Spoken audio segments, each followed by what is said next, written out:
Ever get that feeling like you're, wading through a sea of headlines? It's like every other one is Russian hackers this or cyber attack that. Yeah, it's a lot. It can feel kind of overwhelming. Totally.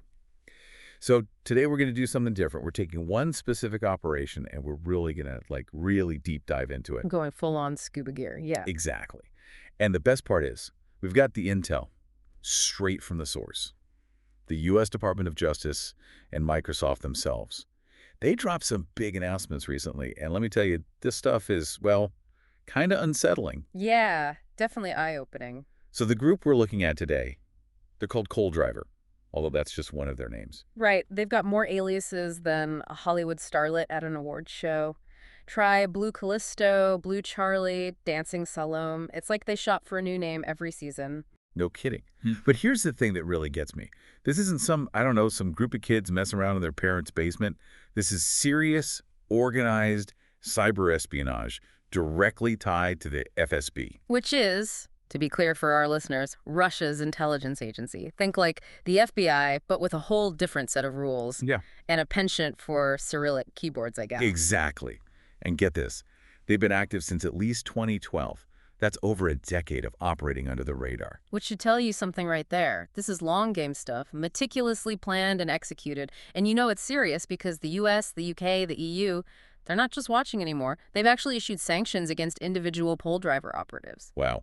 Okay, so let's get into the nitty-gritty. How does Cold Driver actually, do what they do? What's their MO? Well, they're masters of disguise, digitally speaking.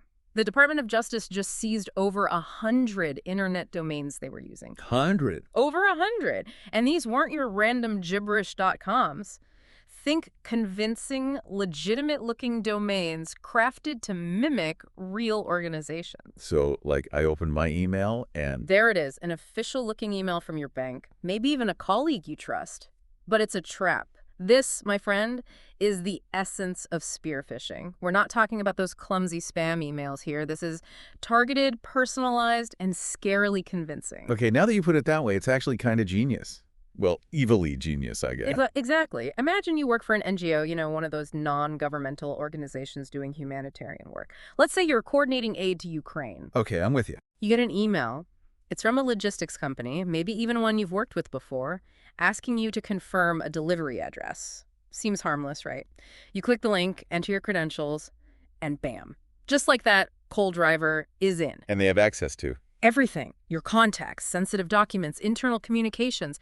It's like giving them the keys to the kingdom. Right. And before you know it, they're not just reading your mail, they're using your identity to infiltrate other organizations, spreading like a digital virus. This is getting scary, and we're only just scratching the surface here. I mean, we've talked about governments, but what really got me was that this operation, it went way beyond government targets, way beyond. Microsoft found that Cold Driver was systematically targeting NGOs, Yeah. think tanks, research groups. Over 30 of them, actually. And again, this isn't random. They're going after organizations with something valuable to offer. Which is? Information, primarily. NGOs often have their fingers on the pulse of what's really happening on the ground. They have connections with government officials, experts in specific fields, and let's not forget, many of these NGOs were directly involved in supporting Ukraine. Right, which adds a whole other layer to this whole thing. Honestly, reading about Cold Driver going after former intelligence officials, Russia experts, even Russian citizens living in the U.S. that sent chills down my spine, that feels less like information gathering and more like... intimidation. Yes. It's about control, identifying potential threats, silencing dissent. Imagine you're an organization trying to do good in the world, but you know that just by doing your job, you might become a target. It creates this chilling effect where people become afraid to speak out, afraid to do the work that needs to be done. And you know what really drives it home? It's that one word Microsoft used to describe Cold Driver. Tenacity. They're relentless, always adapting their tactics. This wasn't some one-off operation. They're still out there evolving, becoming even more sophisticated. And that's what should really stick with everyone listening today. This isn't a problem that's going away anytime soon. If anything, it's getting more complex, more sophisticated. The question we need to be asking ourselves, both as individuals and as organizations, is this. In a world where these threats are constantly adapting, what are we doing to keep pace? How can we better protect ourselves and the information we value?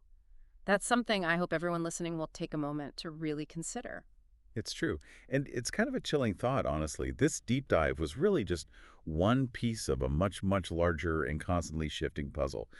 But I think understanding these tactics, getting a glimpse into the minds of groups like Coldriver, it's absolutely crucial in this digital age. It is, and it's a conversation we need to be having more and more. Absolutely. Well, on that note, On that note, stay safe out there, folks. And maybe check your spam folder one more time, just in case. great advice. And we'll see you all in the next deep dive.